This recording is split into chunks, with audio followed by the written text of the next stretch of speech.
Ladies and gentlemen, let's get ready to rumble!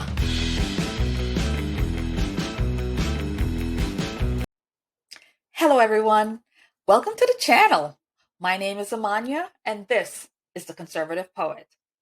So today we are talking debates for the general, the Senate seat here in Florida.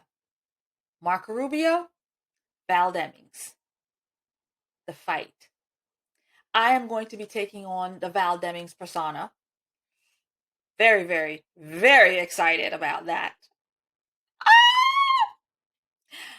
So, if you're interested in seeing how I pull off being the Madame Demings herself, stay tuned for that. But beforehand, I'd like to say thank you all for subscribing, sharing, commenting on the work that I'm doing here on The Conservative Poet. Let's go into the debates.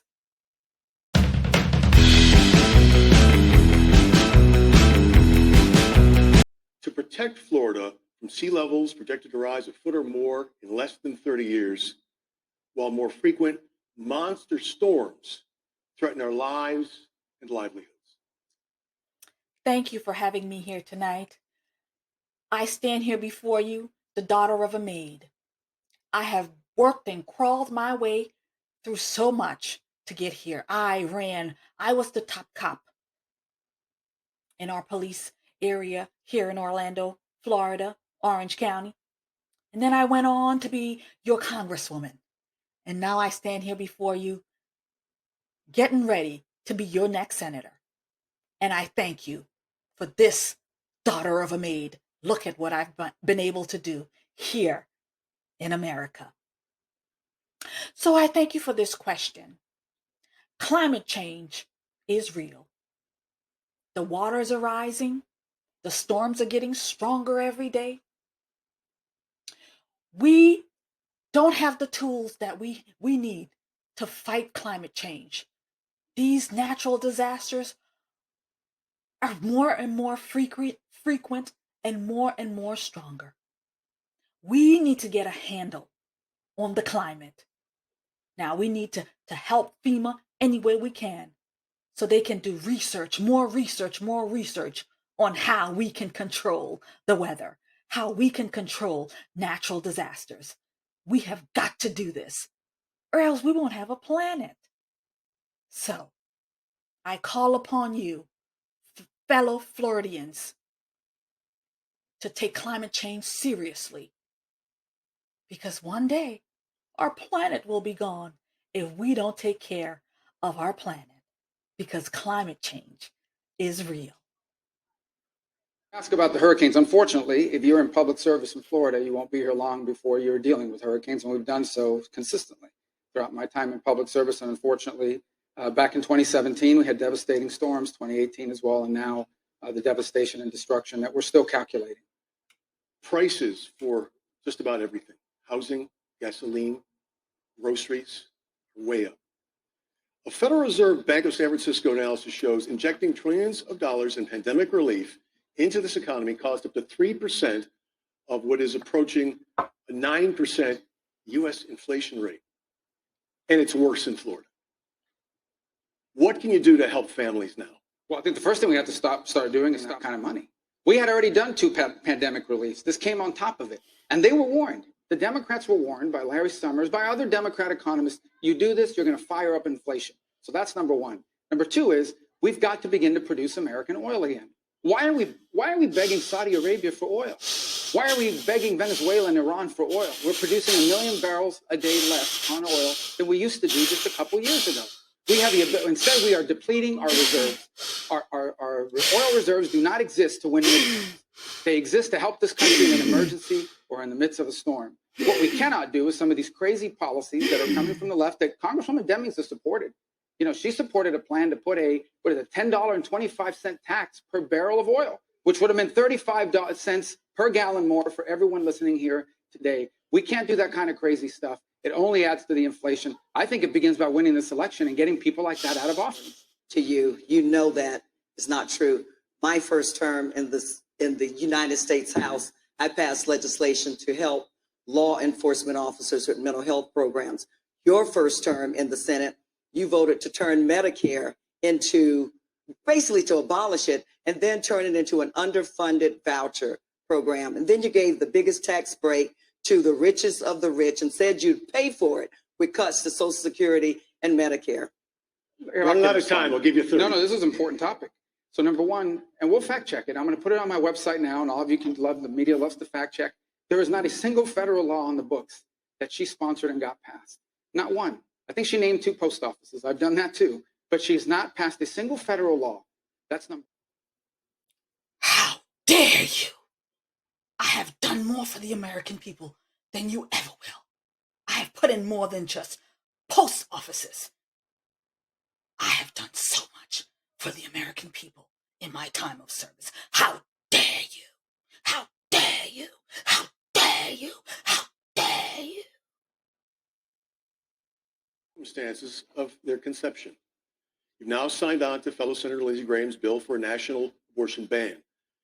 My question to you specifically is, if reelected, if your vote can make a federal abortion ban with no exceptions the law of the land, will you vote yes? Number one, I'm 100% pro-life because not because I want to deny anyone their rights, but because I believe that innocent human life is worthy of the protection of our laws. That said, the extremist on abortion in this campaign is Congresswoman Demings. She supports no restrictions, no limitations of any kind. She voted against she's against the 4-month ban. She voted against the 5-month ban. She supports taxpayer-funded abortion on demand for any reason at any time up until the moment of birth. That's what she supports. That's the extreme position here. I have shown a willingness to work with people to save unborn innocent human life. She opposes any limitation of any kind, and no one ever asks them about that. Congresswoman Demings.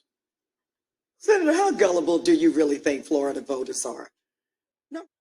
I stand firmly with a woman who chooses to kill her baby to have an abortion. I stand with women's right to choose. I come from the Black population, and I can tell you the Black population is about 13%. Very, very, very small population. But I stand here, an advocate, letting Black women know you truly are the vessel to grow the Black people, the Black race. But if you choose to abort your babies and not grow the Black race, I support you. We, the government, cannot get involved in these things. That's between a woman, her doctor, and her faith. So I do stand with Planned Parenthood as the #1 abortion facility for Black women and extinguishing the Black race. I stand with women, with Black women. Who cross the southern border will be sent back to Mexico and banned from ever applying for asylum in this country. Do you support that? You mean Joe Biden just instituted Trump's return to Mexico policy? There's more to it, but it's the ban on ever applying. That's exactly what he did. Look, Congresswoman Demings says that what's happening at the border is nothing unusual. We have 5,000 people a day crossing the border. You know how many people have entered our country illegally since Joe Biden took over as president? 5 million. You know how many have entered this country just in the last 12 months? 2 million. 80 of them on the terror watch list. At least, according to the most generous numbers, at least 1%, meaning 20,000, with serious criminal violations in their record. No. We are a nation of laws, and I have been the top cop in Orlando and Orange County for 20 some odd years. I have locked up a lot of people. And so America is a compassionate country. So we don't need to build walls around the border. What we need to do is put more boots on the ground. We need to put more people out there on the ground. And I understand people will continue to come It's 5,000 now. It'll be 10,000 soon. But all we need to do is get more people on the ground. We need technology. We can't stop people from coming. We've got to let them in. But we need to do more by putting more boots on the ground. That's how we're going to secure the border. Not telling people not to come, because we're a compassionate country. We've got to let them come. But we have to do our part and have more resources for them. We've got to build more helicopters. We've got to build more drones. We've got to put more bodies on the front lines to help the people coming. That's how we're going to do this. It's not about building walls. The radical plan. I already mentioned earlier the people's budget. Let me tell you the other gems in that budget. It raised $9 trillion in taxes. $9 trillion in taxes. I already told you about the $10.25 tax on a barrel of oil, which would have meant a 35-cent increase on the gas prices you're already paying right now. Let me tell you what else it did. It zeroed out the war on terror. It took $1 billion out of the Pentagon. This is crazy stuff. And that's not a plan. She voted for it. She didn't just put her name on it. She actually voted for the crazy people's budget, a socialist. Senator, you're repeating yourself again, calling me a socialist. Why are you calling me a socialist? Because I want to give everything free to the American people? That's not a socialist. That is compassion. You call me a Marxist. Why? Because I support rioters burning down buildings in the streets, destroying small businesses. You call me a Marxist? I'm not a Marxist. I'm for the protesters. All of these names, Senator, that you're calling me, it's uncalled for. And you keep repeating yourself. Sir, don't you know that I am a person of law, not lawlessness? We let those people riot in the streets. We let them riot because we are for the people. But I am for law and order.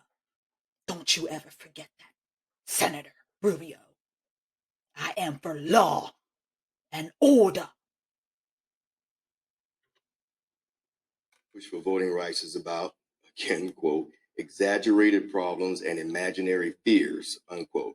Can you give us specifics on what you mean by that? Sure. It's never been easier Please. to vote. It's sorry. It's never been easier to vote. It's never been easier to vote. In Florida, you can now vote by mail for any reason. You can vote, for example, 10 days before the election. You can vote on election day. In Georgia, which they claim to be the place that was suppressing all the votes, you had record African-American voter turnout. To compare what's happening now to the Jim Crow era, where people were literally murdered, where people were forced to take poll taxes and pay poll taxes and literacy tests, what are we talking about here? We're talking about this. We're talking about, number one, when you go vote, you show an ID. I have been a Hispanic man my entire life. I'm a minority. I've never felt like producing an ID disadvantages my ability to vote. Everyone has an ID. You can't even check into a hotel. You can't buy Sudafed at Walgreens without an ID. You're talking crazy talk.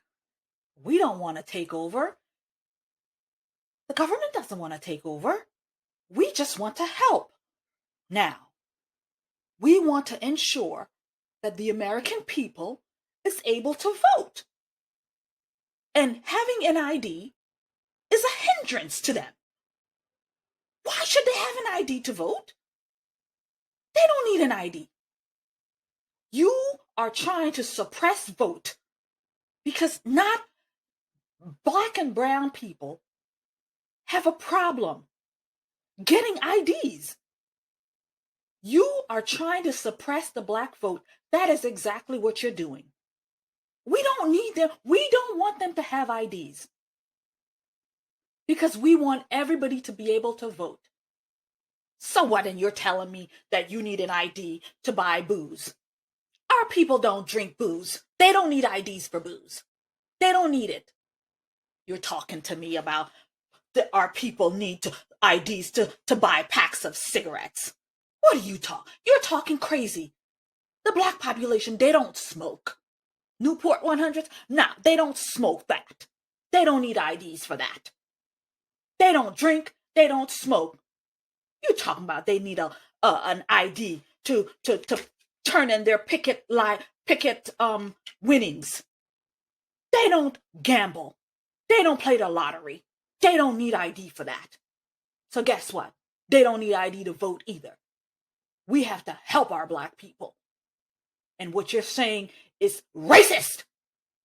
If you're saying that we need IDs to vote, Marco Rubio, you're a racist against Blacks. And I'm telling you to your face, you're a racist for suggesting IDs to vote.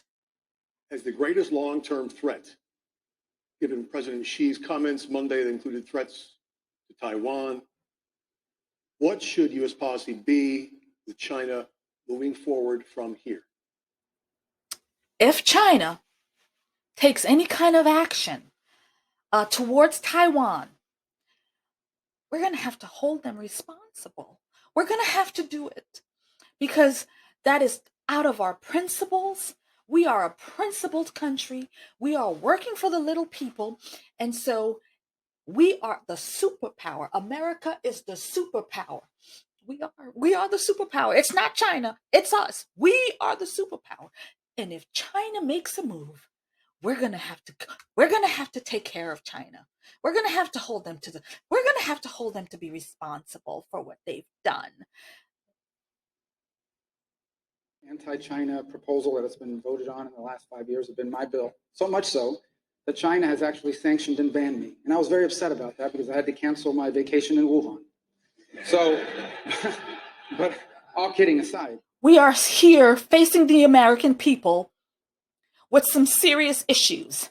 And you want to make jokes about the Wuhan? Is that a crack towards indicating that China, that the coronavirus, the COVID, came from China? Is that what you're trying to say, Marco Rubio?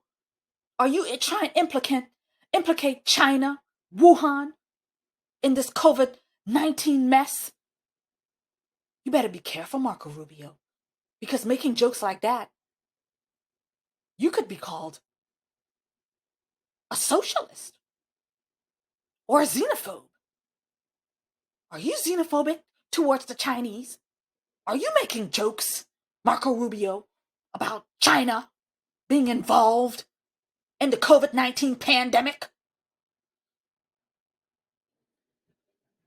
The 21st century will be defined by the relationship between the United States and China. We wasted 20 years thinking that once China got rich and prosperous, they would become like us. And we woke up into a world where they don't want to become like us. They want to replace us.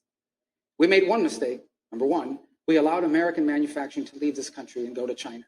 And so today they own the manufacturing capacity. 88% of pharmaceuticals come from there. So that's why I've worked on things like bringing the pharmaceutical industry back to the United States, particularly Puerto Rico.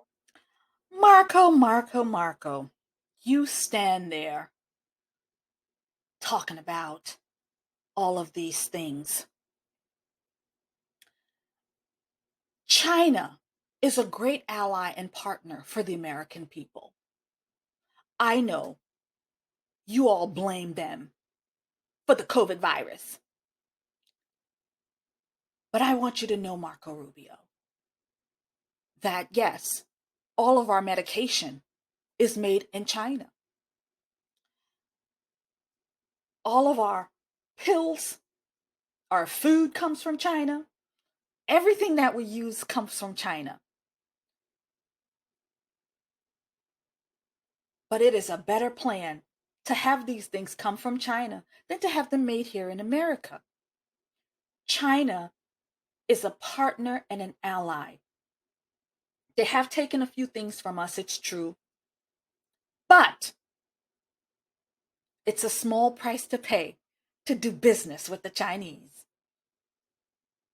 Maybe they do some work in their labs that may take a life or two, but it's the small price to pay to do business in China, Marco Rubio. Yes, our pills are made there. Our manufacturing is made there. Every product that we have is made in China. But it's a small price to pay to do business with the Wuhan lab.